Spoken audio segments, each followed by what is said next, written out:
Mga kapuso, may mga motorista na namang nasita sa EDSA busway. At ang isa, nagpakilalang taga-US Embassy. Ang isa pa, rider na noong masita, aba ay humarurot at nakabaga ng operatiba ng DOTR at siklista. Saksi si Joseph Moro. Pinahihinto ng mga otoridad ang rider na yan matapos dumaan sa EDSA busway sa Ortigas Avenue.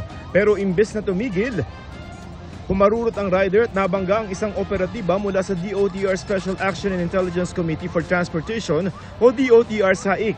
Kahit may nabangga na, dumiretso pa rin ang rider at pumasok sa bike lane kung saan naman siya nakabangga ng isang nagbibisikleta. Doon na siya nahuli. Pinalaki mo lang yung ano mo. Huwag ka na magdahilan. Sabas lang yung ano. Malayo pa lang. Pinagpara ka na. Para ka na. Nagkagalo sa tuhod ang nabundol niyang 56 anyos na biker. Doon ako tabunan ako ng motor niya eh.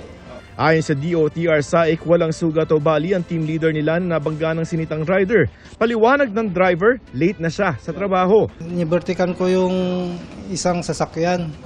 Pag ubertik ko, pag pasok ko sa bus lane, nakita nila ako. Anya, di siya tumakas ng mabangga ang tauhan ng DOTR SAIC. Yung preno ko po, bali hindi kumagat ng todo. Tapos pagka niya, parang nabulaga ako, napihit ko yung gas. Hindi ko na uulitin kung